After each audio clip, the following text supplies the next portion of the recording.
Good evening. My name is Teresa Diamond, and I welcome you to Schoenberg Hall at UCLA for the Fall Percussion Ensemble concert. We're doing a survey this evening of LGBTQ literature with 6 great composers. And I'd like to talk a little bit about each piece because, well, the music's kind of hard and give you something to think about and listen to while you're listening to it. And for most of you, even if you are percussionists, you'll be hearing a lot of these pieces for the first time because we try to do new and interesting literature as much as we can. The first piece is a piece by Derek Tewaniuk, who was a composition graduate student here at UCLA about 8 to 10 years ago, I think, and he taught some of the musicianship courses here at UCLA. The first piece is in 4 movements. The first movement is called Introduction, and it's in kind of a jazzy, syncopated feel. The second movement is called Hymn, and it is, just like it sounds, a chorale movement with the soprano, alto, tenor, bass, harmonic structure, and it's a moment of great, great beauty. Marimbas, when they're rolled together, can sound like an organ, and it really does. It's a really interesting piece. The third movement is a piece called Meditation. Mr. Tewaniuk asked that the students play with their hands, but I must make an apology to him because in the cavernous acoustics that are Schoenberg Hall, it did not work very well, and we were finding that we were hurting our hands to play this third movement. So we found a way to deliver the movement in a really great way that you're going to get the idea, but we're not going to end up murdering our hands on the first number of the evening. And the last movement is called On the Road. Again, back to a jazzy kind of feel. And this is an interesting piece because the melody sort of unspools 2 and 3 notes at a time till it makes up about 10 notes. And underneath it, there's an underpinning of 16th notes. It's a really interesting, jazzy, syncopated movement. This is our graduate students playing 4 people on 2 marimbas. I hope you enjoy Mr. Tewaniuk's wonderful piece, Happenstance for 4 marimbas. Thank you.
All right. The second piece we're going to play for you tonight is called The Drums of Orpheus, and it is by the great composer Lou Harrison. This is another sort of interesting intersection that I didn't really think about when I was trying to put the program together. Lou Harrison also had a connection to UCLA. He was a good friend of John Cage's. We're doing one of his pieces later in the program. And also Henry Cowell. They both studied with Henry Cowell. And Henry Cowell suggested that they come to take lessons with this guy named Arnold Schoenberg as we sit in Schoenberg Hall. And so they both traveled from Northern California to Southern California to study with Schoenberg, and both of them also worked on campus playing dance classes and working with the theater department as young men trying to start earning a living plying their trade. So 3 of our 6 composers tonight have a connection to UCLA in its past, which I think is fantastic. This piece is from a work called Orpheus for the Singer to Dance, which was written in 1969, kind of late in Lou Harrison's compositional life. It is an 8-movement work, and this one movement is for percussion alone. The rest of the work is for chorus and a dancing singer. It was originally a 38-minute work, but we are quelling out just this one movement only for percussion. In it, you're going to hear 3 or 4 different themes that he layers one on top of each other rhythmically in sort of an American gamelan kind of way. It has a very gamelan feel about it. And what's really interesting about the piece is that it's a palindrome. So if we were to start at the end and read it backwards, or start at the beginning and read it forwards, it would sound the same way. I hope you enjoy The Drums of Orpheus.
While they're moving the little furniture around, the next piece we're going to play for you is by the composer Nico Muhly. He has written a piece called Pulses, Cycles, Clouds.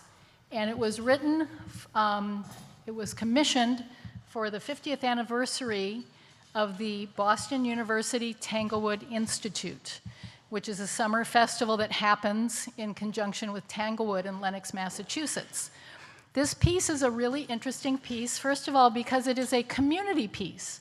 So we've invited people who want to play with the ensemble, who may or may not be percussionists, as long as they read music, to come and play with us. They had one rehearsal at 7:30 this evening, and they're going to play. It's going to be fun. And it also features amateur percussionists playing the bulk of the parts. It's a bit of a soundscape. It has a bit of minimalism in it. It sounds a little bit like Messiaen with bird calls and all sorts of things. And I would challenge you to think about this piece in this way. If you were to lay in the grass, looking up at the sky in Lenox, Massachusetts, I'm not going to turn around. If you were to lay on the ground in Lenox, Massachusetts, and look at the sky, and think about the sounds you were hearing. If you started when it was the sun was shining out, what sort of sounds you would be hearing? Maybe the bustle of a small town, how much bustle that could be in comparison to Los Angeles. Maybe you would hear birds singing. Maybe you would hear the wind. And as the day became dusk, then you would hear different sounds. And as the dusk became night, then you would hear different sounds. And I think that's what this Pulses, Cycles, Clouds is about. There are many, many brass instruments. There are many, many woodwind instruments, and they seem to always be written for in tandem. The wood instruments always having the same sort of musical material. The brass instruments always having the same sort of musical material. It starts with sort of an undulating marimba thing, and over the course, in a minimalistic style like the wind blowing, over the course of the first 80 bars of the piece, about every 16 bars you hear a brilliant brass chord, and that is the very slow-moving harmonic structure of the piece. There's a chord that sort of signals the next section of the piece, and that happens 10 times. Then in the middle of the piece, the wooden instruments have sort of a tala raga thing where everybody has the same melody, but it's a little bit offset from everybody, so it does sound a little bit morass-like, sort of jumbled up and almost atmospheric in the way it's written. And then the bass drum signals a new portion of the piece where we have a lot of polyrhythms. We've been working on our 3s against 4s, our 4s against 5s, and our 7s against 8s this quarter. I will tell you that 7s against 8s sound a little bit like when you put your tennis shoes in the dryer and turn it on. So we're going to try to enact those for you. And then at the end, then we start to get into an improvisatory section where people are playing, I don't know, fireflies or bits of light or comets streaking across the sky. And at the very end, we kind of, after twilight, we kind of get to a place where we see the stars coming out and we see what the night sky over Lenox, Massachusetts must look like.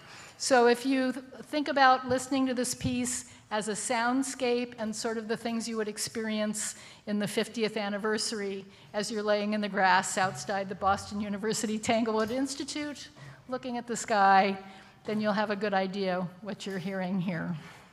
I'm turning around. It looks like we're mostly set, so I'm going to go back and organize the rest of this. Thank you so much. I hope you enjoy Pulses, Cycles, Clouds by Nico Muhly.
We will take a 15-minute intermission. Thank you.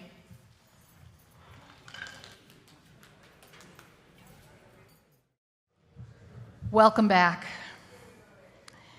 The next piece we're going to play for you is Living Room Music by John Cage.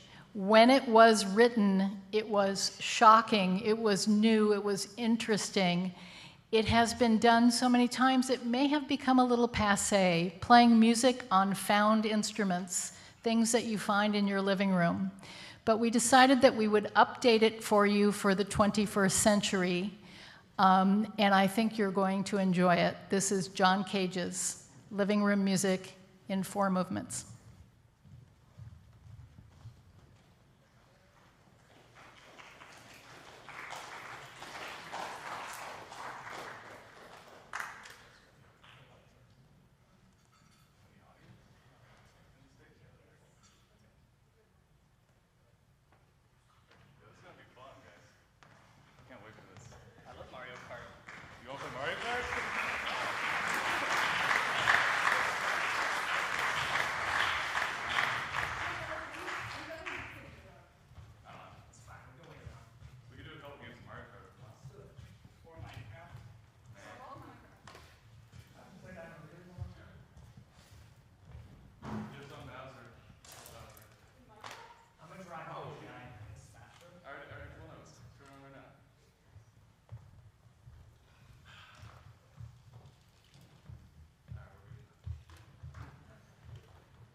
Once upon a time, a time, a once upon a time, a once upon a time, a time, a time, a once upon a time, once upon a time, once upon a time, a once upon a time, a time, once upon a time, once upon a time, a time, a once upon a time, a once upon a time, a time, a time, a once upon a time, once upon a time, once upon a time, a once upon a time, a time, once upon a time, upon a time, upon a time, a time upon a time.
Nothing worse than having to clean up after a party.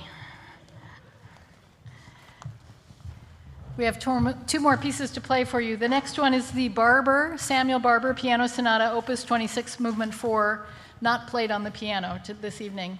I can tell you that this piece was commissioned by the League of American Composers for their 25th anniversary. Another happy accident, another commission for another anniversary. Specifically, Irving Berlin and Richard Rogers wanted to commission Samuel Barber with this work for the occasion. Interestingly enough, Samuel Barber was so busy, he didn't really have time for this commission, so it took him a long time to write it. It took him over 2 years to actually get it written, and it was intended for Vladimir Horowitz to premiere, which he finally did in Cuba. He felt, Samuel Barber thought he was going to write a very traditional sonata with 3 movements, and Horowitz said, nope, I want a 4th movement. I want something that's really flashy to end the piece. And so he wrote this tour de force fugue as the final movement, which is what we're going to play a version of. The interesting thing and the challenge for us has been that this is in the key of E flat minor. What does that mean? That means that we have to read 6 flats. There's only possibly 1 more flat. So for that, it's very difficult for us to read in that key signature. Anyway, the piece has become, it was originally thought to be unplayable, but the piece has become quite a standard in the literature of pianists all over the world. I really like this piece. I think it's a lot of fun, and we've come to enjoy working on it together. So I hope you will enjoy the Barber Piano Sonata, Opus 26. Thank you.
We have a pretty quick changeover for the last piece, not too much moving around here, just a little bit.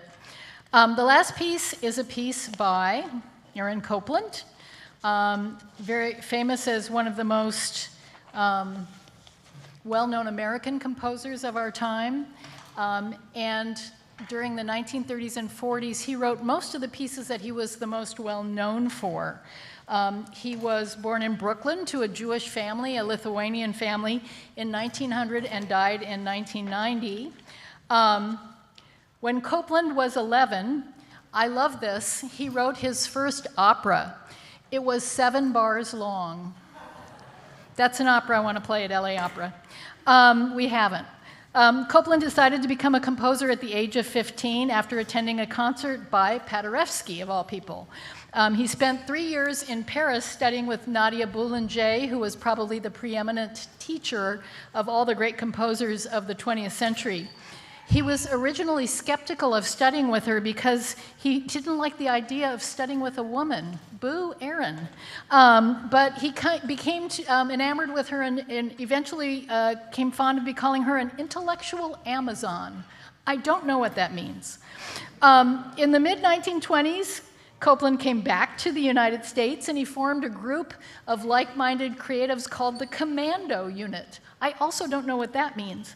But they got together and they would perform for each other, try out each other's compositions, and oftentimes put on concerts for the communities. He worked with Stella Adler and Lee Strasberg, which I found very interesting, giving them recommendations for music and the theater. As such, he got drawn into the Communist Party scare of the 1950s. How weird is that? Because they brought him in to ask him if he was a communist, and he said no, and all was good. It's really an interesting story. They took him at his word. In the 1960s, Copland lost all interest in composing. He said it just dried up for him. He just lost any ideas of new compositions, and so he turned to conducting and was really quite famous and did conduct here at the Hollywood Bowl a number of times with the LA Phil and the Hollywood Bowl Orchestra, the earlier version of the Hollywood Bowl Orchestra that was then the one that is now. And he was known for a Pulitzer Prize. He got a Pulitzer Prize, an Academy Award, and an Oscar, the Presidential Medal of Freedom, and the Congressional Gold Medal. Not bad for an American composer of Lithuanian descent born in Brooklyn. The last thing I want to say about this is this piece, Hoedown, is probably the most known piece by Copland. It comes from the ballet Rodeo, not rodeo, but rodeo. And it's also been used in a commercial for beef, and the tagline is beef, it's what's for dinner. Okay, so it's been everywhere. This particular version is a remix of a remix. Copland wrote the original piece for a ballet. Bela Fleck, probably the most well-known American banjo player, that's an interesting turn of a phrase, rewrote it in a jazz style, and then a gentleman named Dave Alcorn has arranged it for Percussion Ensemble. So we're doing a remix of a remix. It's a lot of fun for us. I hope it ends the concert on a high note for all of you. It's a real toe tapper. When we are done this evening, we have a meet and greet next door, this way, in the green room. You are all welcome to join you. I bring things that are all individually wrapped and not touched by human hands since COVID. Also things that are totally devoid of any nutritional value. So come join us, have a Twinkie, say hello, and tell the performers how much you enjoyed their performance. I've enjoyed conducting it. I know they've enjoyed playing for you. Thank you so much for joining us.